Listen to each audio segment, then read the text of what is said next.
Welcome to the first part of a three-part series in which I interview Mathew Hulbert, in which I hope will become a semi-regular thing in which I do a series of interviews of LibDem members who make and shape our party.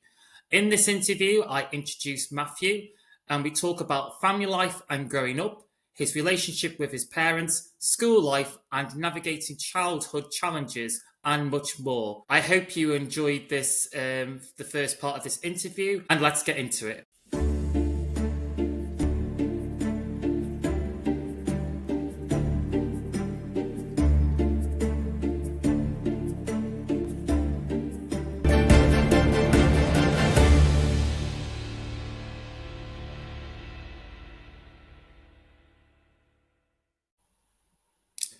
Hello and welcome to my channel.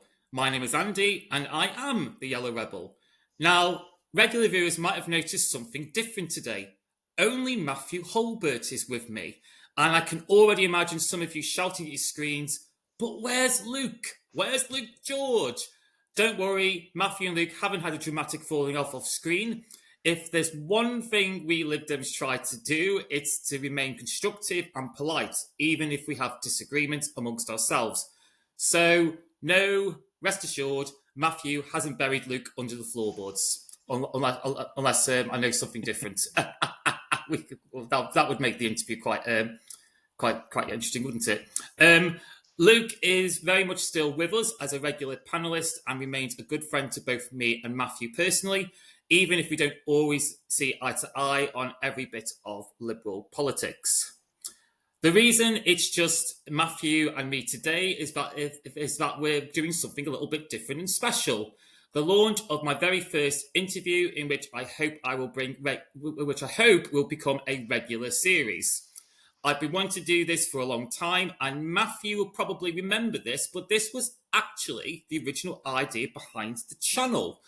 I wanted to create a space in which I interview fellow Liberal Democrat members, exploring their political journey, family life, upbringing, and the people and the experiences that shaped them. And Mathew was the very first person I asked, as he can remember. I'm sure he's framed that message I sent, I think, on X. I'm sure he's framed that message somewhere in his living room because it just reminds him how special I am. It's only taken a few months, Mathew, so to finally make this happen, but here we are. Now, don't worry for those who love our debate streams. They're not going anywhere. You'll still see Mathew, Luke, and sometimes myself fighting it over on political topics, history, and the latest political news. Plus, of course, my silly memes, which I'm sure is the real reason most of you watch my videos. Or maybe not. Oh dear. But today, things are a little different. Mathew is a great friend of mine, and though I'll admit I'm a little bit nervous, after all, you are a former journalist. So I'm a little bit nervous. Still, I want this to be a casual, cosy, and honest, while informative conversation between two friends. So it's going to be a bit of this is your life. Sadly, I don't come prepared with a book for you, Mathew. So sorry about that. Maybe a little bit of Lorraine, if Lorraine is still.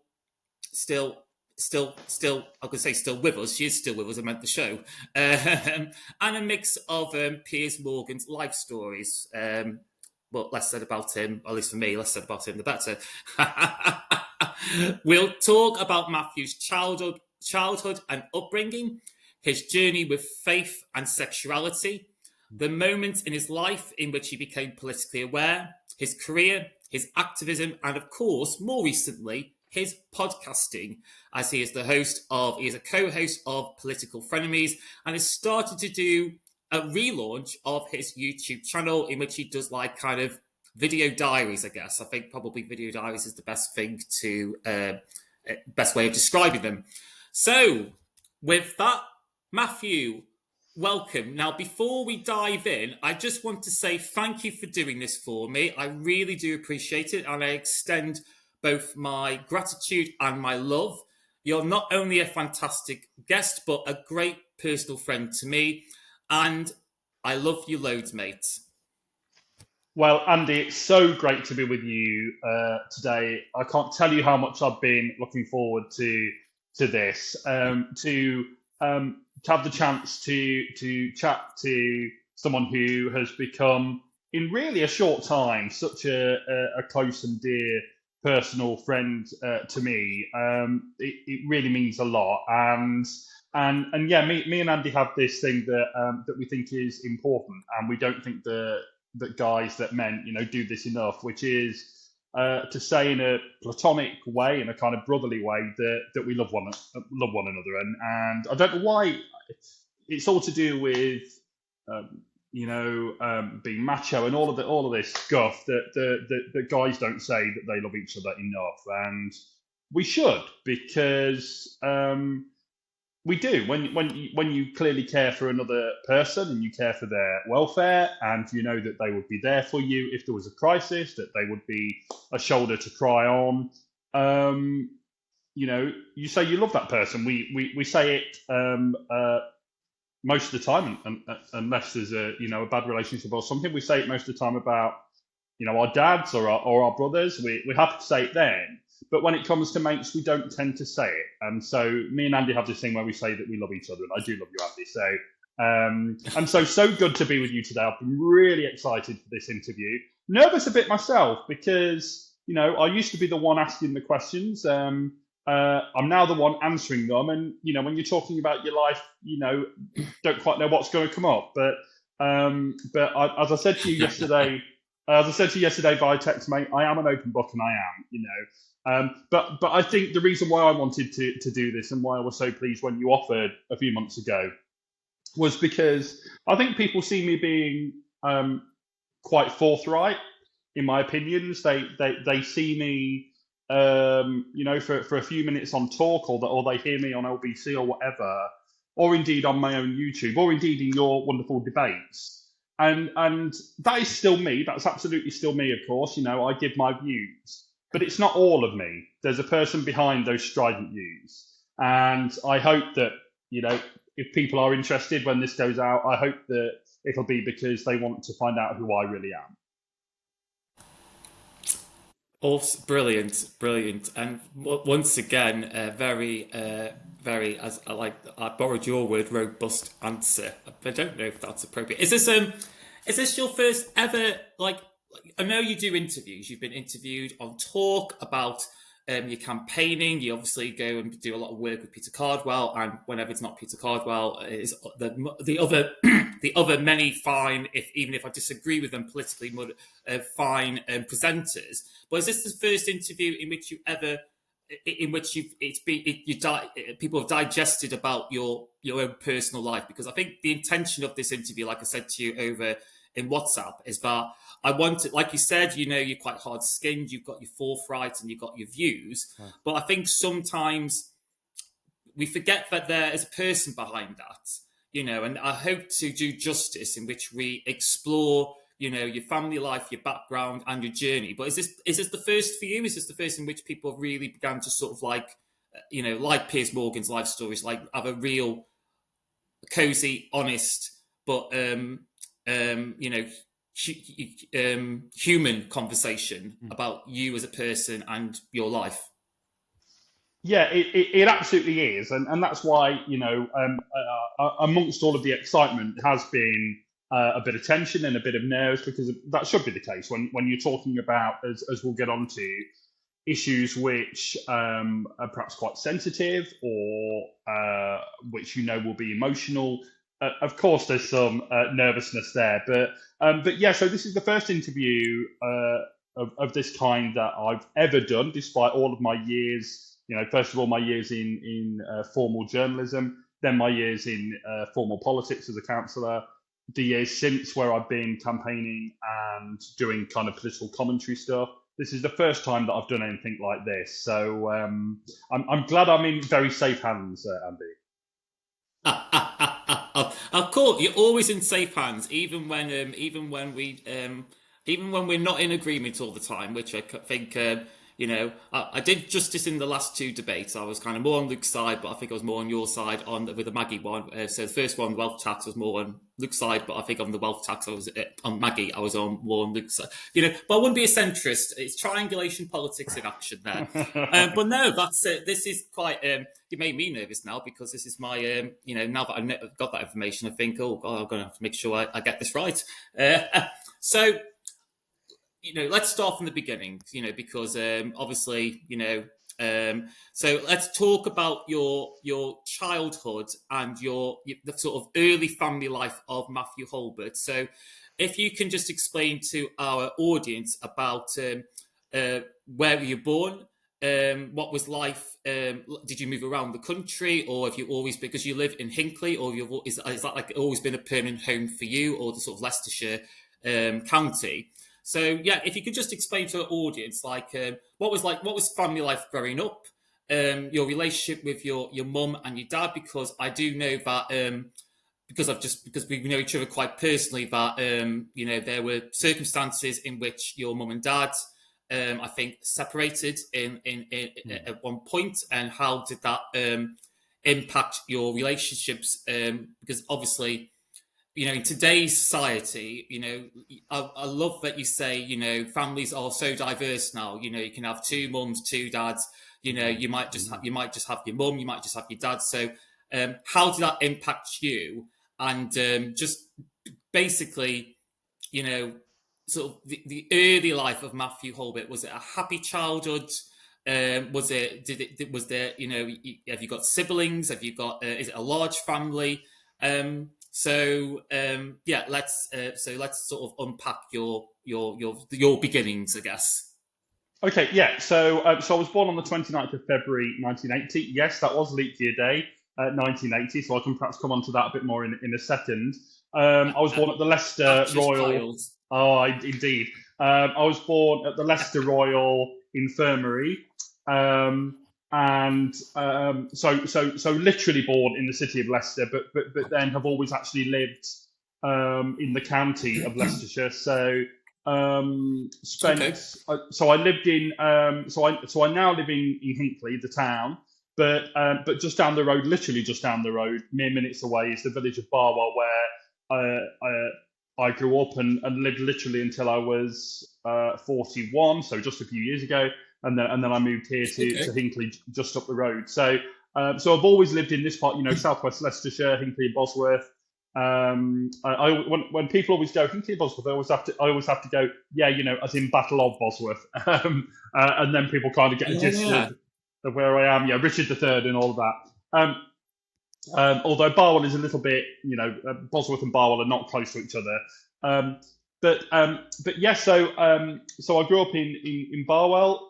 Obviously, lived with my mum and dad. Mum and dad split up when I was 11, and they just stopped getting on, And I think back to it now, and as sad as I was, of course, that my mum and dad were separating, of course I was.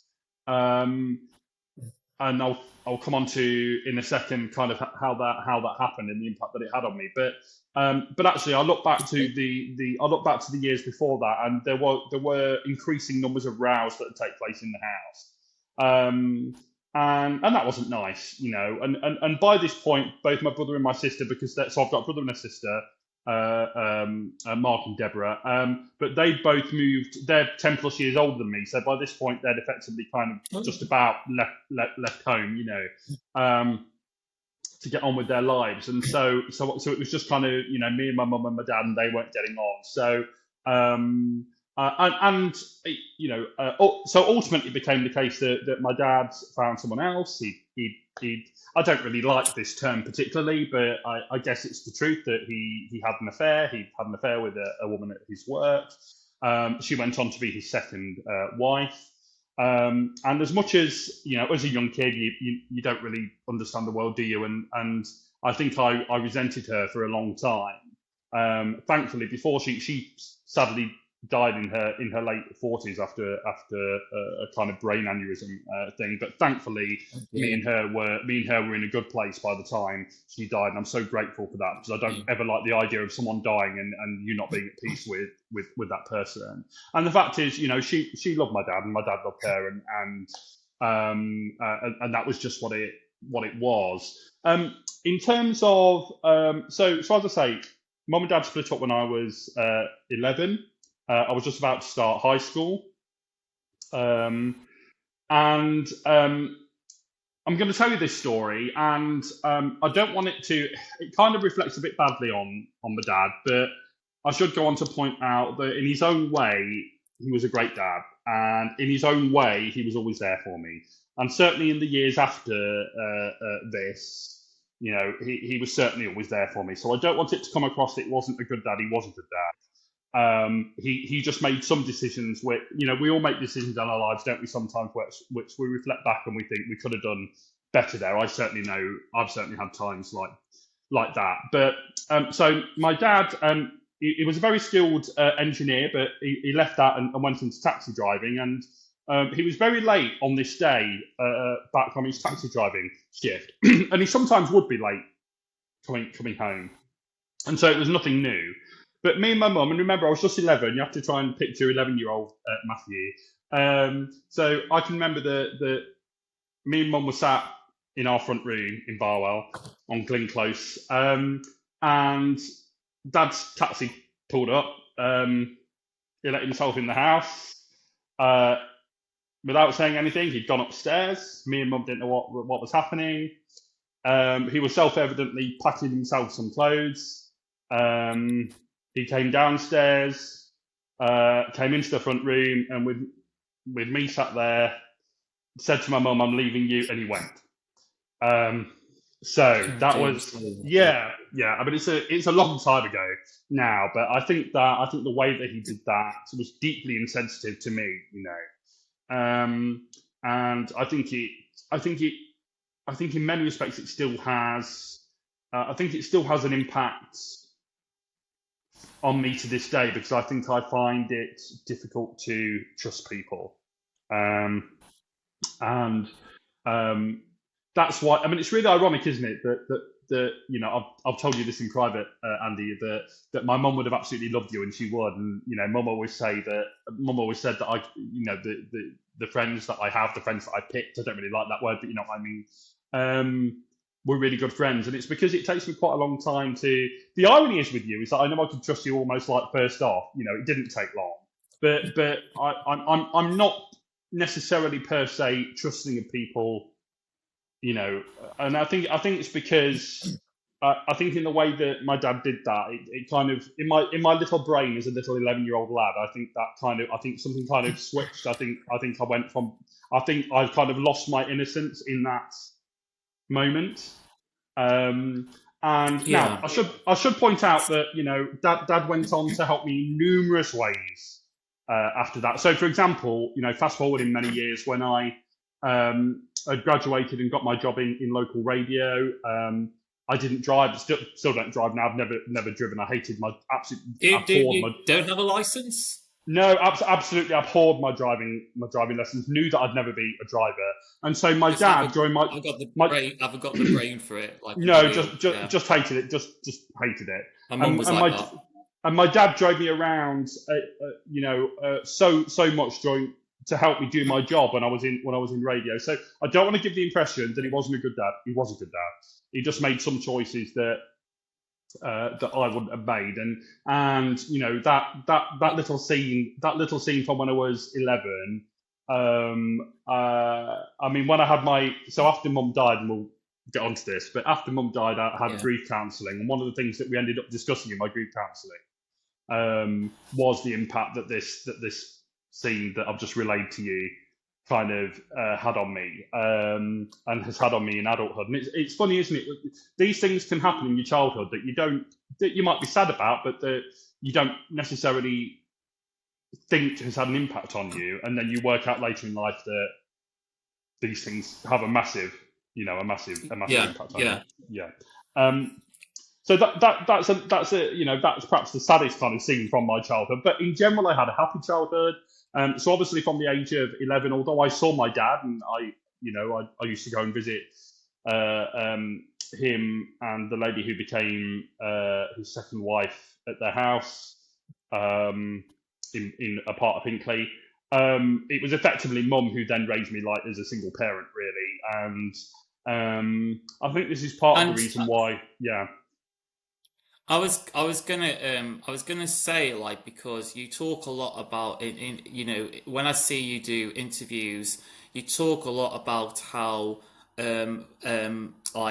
families are so diverse. And do you think it was that lived experience? Assuming your mum never remarried or never, like, did she try dating or anything like Mm. that? So no, No. okay.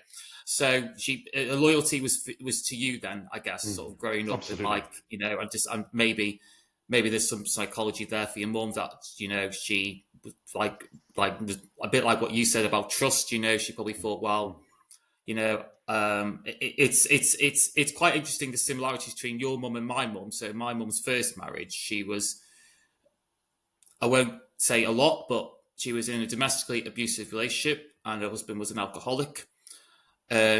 And she was made homeless with back then my sister and brother. So they're my half brother, my half sister, and my mum went through a period of, like, being a single mum, and I think that really shaped her, because she's like, we'll talk more about your politics and maybe your politics in your family, Mm. but it really, like, my mum's always been a bit, she didn't like the Wilson or Callaghan government. She despised and hated sort of socialism. But that lived experience really sort of moved her. I mean, I think she would still call herself a Blairite. She loved Tony Blair, but I think she was a lot more moderate and a lot more. I'd say she's probably more like a social democrat from the times of Roy Jenkins, and I think it was that lived experience of having to, live in a council estate with her children, being on a housing rate and sofa surfing, that really shaped her political views. But sort of going back on your dad, because you talk a lot on, because I see on social media you absolutely adore your mum, and I think obviously your mum must have really shaped your life, informed you of the world, and her unconditional love, which I think all parents should do. If they truly love their children. At what point? So, was there periods in your life where you didn't speak to your dad, and there was, or at least there was, like, a frosty relationship? And at what point in life? And obviously, it's nice to hear that you were able to, because some people can find. I mean, my sister found, and my brother especially found my dad quite difficult, because it's a transition. It's like they're not your dads, but I think what made my dad so perfect is that he never told the kids to call him dad, even though emotionally he was more like a dad Mm. to them, Mm. which confuses my nephews, because my sister still calls my dad Brian, and then but they call him, like, granddad, you know. And it's weird that obviously in later in life my sister had to tell, like, her children, because you learn things. She's like, well, you don't call him dad, because I think one of them was calling, um, one of my nephews was calling her husband, their dad, Rob, and they said, well, you call your dad Brian. They just thought Right. in their heads, oh, when you get old enough, you can say, oh, I'm going to call you by your first name. So at what point? Was it a difficult relationship with your dad? And at what was there a moment, or was it just over time? Was there a moment, or just the progress of time where you managed to mend your relationship with your dad? Because it's difficult when that story you told about the go upstairs, packed his suitcase. That would, and obviously it seems to have impacted you on a Yeah. mental and psychological level Mm. about trust, which Mm. I completely is understandable. And I think if you were with my sister right now, she would have a lot of agreement with you, and they would, so yeah, so was it always frosty? And and was there a moment, or just a passage of time where you began to reevaluate your dad in some measure? Yeah, so I never didn't see him, but as I've said to my sister numerous times, and indeed to my mum when she was still here, that there was certainly probably a couple of years after he first left where I certainly think that if I hadn't have made the effort to go and visit him, I'd probably want to have seen him. And Did he make an effort to see you? sorry. Did he make an effort to see you after the Well, after separation? he went very much to the family of who the lady who'd become his second wife, and Did they have children? so they didn't have children together, but she'd already got a son, who I got on okay with and who I still see round about locally now, and so Dad never said, there was never anything expressly said that I don't want to see you, and he was always happy when I went over to their house. But I do wonder if he'd have made an effort if I hadn't been the one kind of doing that. And I think it's bound to have I mean, it's such a common story, sadly, for so many people. But I think when you have a situation when you're having to go between, even though it was always clear that I was. Luckily for me, Andy, there was never anything where it was a fight between parents over who was going to have the child, or there was never anything like that. I think my dad knew fully well that he wouldn't have won that battle, right? So I wanted to stay with my mum, and actually, it was my sister and brother-in-law who, in the nicest way possible, went over to my dad's house and said, look, you need to sign your house over to my mum. Matthew needs security, he needs stability. And I don't want to say they forced me to do that, but they kind of lent on him pretty heavily to do that, and he did. And then thankfully my sister and my brother-in-law were in a good enough financial position even then to be able to pay off what remained of the mortgage on mum's house. So we knew that whatever else, we had a roof over our heads. Now, we went through some straitened times because mum was just a factory worker, bless her, and I don't mean that in a derogatory way, absolutely dignified work, but it didn't pay Not wrong with that. particularly well. And so there were times, and mum went through periods of unemployment. So there were times where there wasn't much money coming into our house, but my mum managed to, I don't know how she did it, and I talked to her about it in the later years, and she didn't know how she did it, but it never felt, although at times we really were quite poor, it never felt like that, and there was always a meal on the table, and there was always some presents at Christmas and birthday. I don't know how mum did it, but she did, and so I say that in general my childhood was a happy childhood.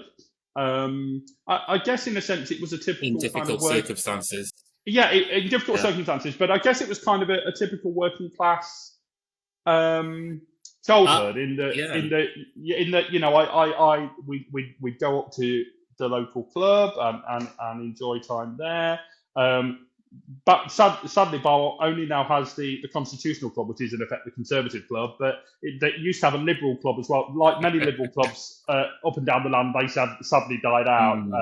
But at the time, Barwell had a Liberal Club, and so we'd often go. Not about the politics; it wasn't about the politics then, but we'd often go to the Liberal Club and enjoy the nights there. And it was all about get-togethers at friends and family, and holidays where, perhaps you can remember this, Andy, but holidays where, even till quite late in the night, the children would still be playing around the legs of the adults that were there. None of this kind of, and I don't, I'm sure this isn't the case for lots of middle class families, but none of this. Oh, we've had to deal with the children all day. They can go and. Can someone look after the children because we want our middle class child and get a child mind? Yeah. Nothing like that. The kids would play around the legs of the adults until quite late at night. And so I guess my childhood was a typical working class childhood, and I think that's why. On class, like because um so your mum worked as a factory worker and your dad Yeah. was a taxi driver. Then obviously your mum became a single parent, and this was back before the times of like working tax credits. Because I come from a working class background myself, but I'm so thankful. Like I said on the pod, said on the Maggie one, my dad was a plumber, and there was a time where he was successful, but then due to health, because he didn't have any qualifications or anything like that. He's a smart guy, but he just never. He was quite a lazy student, which I think it impacted him. Because he's got books, he loves history, he loves philosophy, and then he became a carer. Which is why I've got a huge respect for carers. It angers me when Keir Starmer calls them unskilled workers. Because I just think um, so I lost my train of Can I thought just now on that. So can I yeah, just so say, Andy? Can I just yeah. yeah. No, I just want. Sorry to So go interrupt you on. there, Andy, but I just wanted to say before it went out of my head that I really empathise for your dad, because my mum I always felt really sorry for my mum that at the time there was this thing which I know you'll know about called the 11 plus, and at the time it really was a Yes, situation which my whereby dad failed. if you failed your 11 plus, which my mum did too, you were kicked on the scrap, you were kicked on the educational and employment scrap heap, and it's an appalling policy. And none of the, and I know education might not be perfect now, but there are more options for young people today. And whereas mum had always wanted to work with children, she did do some childminding, etc., but she really wanted to be a nursery nurse or something like that, which she would have been so phenomenal at. She just didn't She have that sounds we chance. would be, yeah. Yeah, and so she just ended up doing this, whilst perfectly dignified, this work which really didn't satisfy her in a life, and so I there should never be any kind of return to a policy like that where kids are kicked on the scrap heap at 11 years old. Appalling. I was going to say, so I've got so you've some really good points there. So I'm going to mention class, and then I'm going to also throw in a second question to you. So because you go what you could, so I'm sure some of our audiences know, but we'll talk more about this more in the later in the interview, because we're trying to. I want to do it sort of chronologically, so it's about your beginnings, and then blah blah blah, then Right. adult life, and um, you talk, it must, because you often get, I don't know whether you see this as a compliment or frustration, but you often on Talk TV or LBC, maybe less so on LBC probably, but definitely on like Talk TV, which is people know it's a Murdoch enterprise, so it's right leaning, but you often get called, oh, you're the typical liberal middle class, Right. talking head, Yeah. but having you explain about your background, your mum factory worker, your dad a taxi driver, your mum became a single parent in which she's trying to support you. Does it do you see it as a compliment when people, because obviously you must have done, you went to university, which we'll explain later. We'll go on to that when we start talking more about your your sort of adult informative years. Do you see it as a compliment when people call you middle class? Because you think, middle class is often stereotypes like, well educated, they've been aspirational, blah blah blah. Do you see it as a compliment or an insult? And and I forgot what my second point was going to be, It's all so right. I'll try and remember that as you explain. So yeah. Yeah. So a really interesting question, Andy. Thank you. So look, I mean, it's like I said on a video on my own YouTube. I think it was last week. Nothing wrong with being middle class. It shouldn't be middle class equals a negative, but it's just not what I am. I am working class. I'm working class by background, and I'm working class now because I work in the charity sector, which I love, but I'm on a very modest wage, and so I'm literally working class. It's not as if I've suddenly shifted into. It's not as if I've become an MP or something, and Maybe I'm one earning. day. Yeah, maybe one day. And again, not knocking. We need more working class people going into politics, so I'm not knocking that. But and I think you can remain kind of psychologically working class, even if in terms of financial brackets you are no longer working class. But the fact is, I am still, in terms of financial brackets, still working class. And so, yeah, look, I think what people are trying to say when I think what the good old viewers and listeners have taught that I often say love to hate me when some of them get in contact with the program. Look, I think what they're trying to use middle class, liberal middle class. I'm certainly liberal; they've got that bit right. But I think they're trying to say middle class as if to say you sat up there on your ivory tower on TV, you don't understand what we're going through. Well, actually, sorry, mate, I do. I just take a different view to you. And I think that kind of explodes their minds because they can't cope with the fact that, and it's one of the reasons why I love being in the position that I am now, Andy, because I think a lot of people can't cope with the fact that I'm all of these things. I'm working class, I'm liberal, and they don't think those two things should go together. I'm a gay man. They hate that.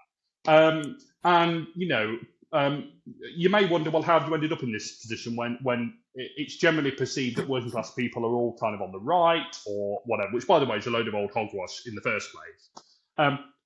The answer is that at about the age of 14, I started to get into politics. I started to watch Prime Minister's Questions. Yeah, I know I was that tragic political geek at the age of 14 watching Prime Minister's Questions. That, of course, was at the time. That, of course, was at the time, Andy, when John Major was the Prime Minister. And I look back on it now and think that actually he was one of the better Prime Ministers of my lifetime. But at the time, I thought that was the worst government. From the little I knew at 14, but that was the worst government kind of ever. And I like this new guy that was leading the Labour Party. This guy called Tony Blair, who literally became Labour leader. In the year that I started getting interested in politics.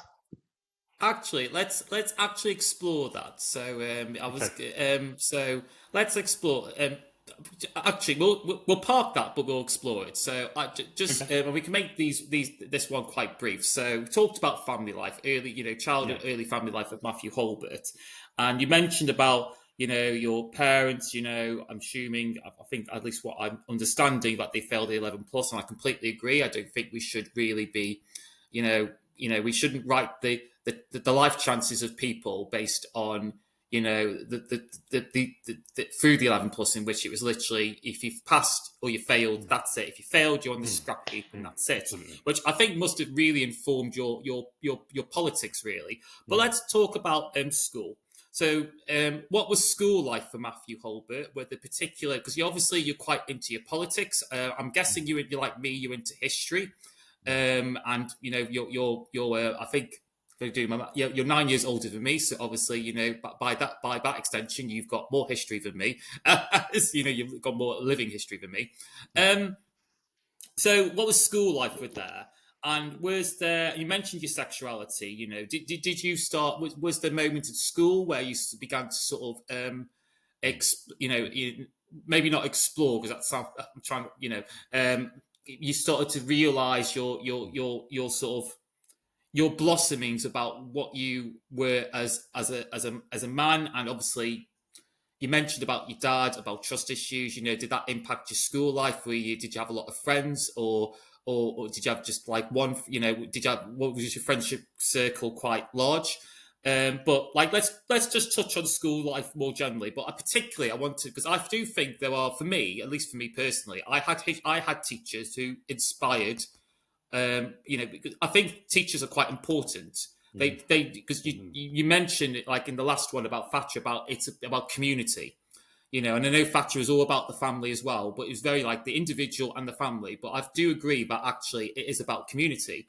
And I think even things like teachers can help really inspire a child's view of the world. So yeah, let's just touch on school life and whether sexuality, so school life influences in education, and whether sexuality was beginning to blossom. Your sexuality as a gay man was beginning to take form in sort of school, high school educational life for Mathew Hulbert. So yeah, thank you. So so as I say, mum and dad split up when I was 11. Just before I was due to start at at high school. And so obviously that, I was going through all of that turmoil, and then having to start, a really important few years of education. And so I think I was subsequently told that Mum went up to I don't think I know about this at the time, but went up to my high school and made clear to them what the situation was at home, and that if there was any kind of problem, to get in touch with her. Look, I'm sure I had my naughty moments at home, but I was never a naughty child at school. I just wasn't. Not a bad boy. No, I just wasn't. Let's just. I don't want to say too much about my brother, because he's doing okay now, bless him. But That's fine. he was in trouble through quite a lot of his life, and I think even at a very young age, again, it's weird, isn't it, what your young brains can take in and decide even before you really know anything about anything. I saw him in trouble, and occasionally police would arrive at our doorstep, which Mum was always mortified about.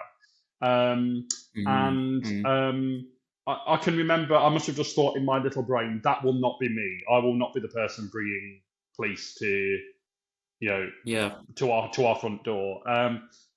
And so there was never any danger of me being in trouble in class. But I think Mum was just more worried that, I might, break down in tears for no reason, or whatever it is, I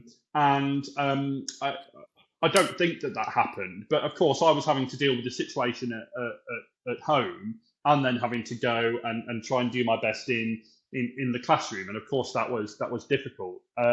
Look, I think in truth, Andy, I was pretty average. I wasn't one of the Mathew Hulbert, average. Yeah, I know.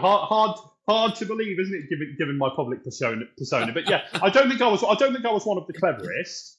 I also don't think that I was one of those that we would say today would perhaps need special needs, or perhaps need some extra help. I think I was one of those in the bang middle that, if it was a subject that I was interested in, like politics, then I'd kind of show up and be really keen to do the work. If it was a subject that I didn't care for, like maths, I wasn't that bothered. So. For any young viewers, I don't know my age's audiences, but for any young viewers, you should always enjoy maths. Maths is for life. Teachers. Did any particular teachers? So subjects. It could be the maths teacher that you got on quite well. Yeah. So my favourite teacher ever, and actually, this was after he sadly died, but when I was a counsellor, many years after my schooling, obviously, I was invited to go back to what was then Heathfield High School. It's changed its name now, but in Old Shilton, which is the village next to Barwell, also just down the road from Hinckley. They did an event where they paid tribute. They did an event where they paid tribute to this guy. His name was Tom Goodluck. Great name, Mr. Goodluck. Love that.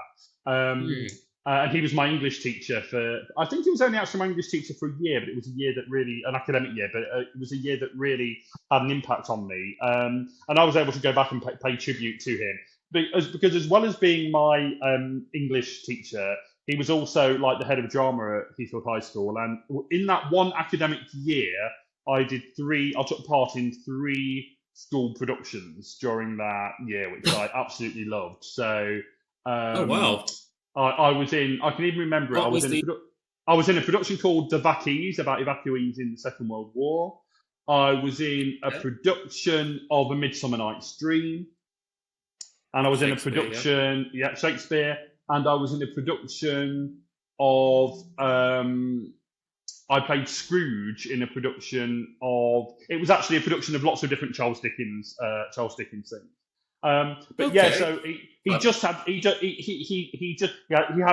Tom Goodluck had this big booming voice, and Matthew, well, indeed, I think that's where I might have got it from. He was like, Mathew Hulbert, what are you doing down this corridor like this? And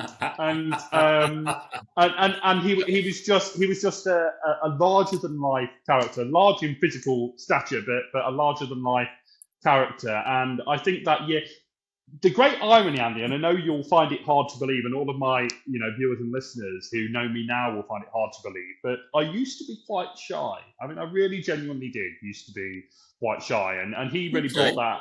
He really brought that out of me, kind of the beginnings of me becoming the forceful character that I am now. And I remember that it used to make my fellow classmates really laugh because um, I had this tendency to always say sorry, and he'd say to me, "Stop saying sorry," and I'd say sorry, and he'd say, "Stop saying sorry," like that.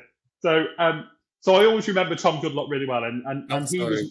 he was my favourite ever teacher, and I kind of put it down to him that I went on to have this career in life where actually using my voice and projecting and talking has become so much Would a you part of what I do.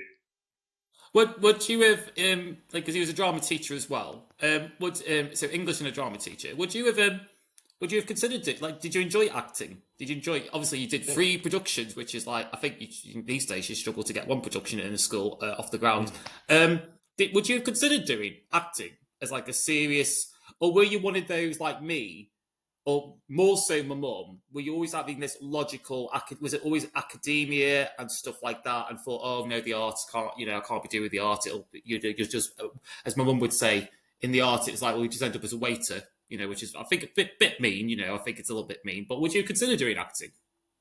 I've always loved acting, and actually a little exclusive for this interview for Oh, you and your channel, Andy, is that I've just agreed with my wonderful friend Jenny last night that she runs an amateur production, an inclusive amateur uh, dramatics operation called Stageworks, and I used to going back a number of years now. I used to regularly be in her productions, but then life got busy, and I wasn't able to do so.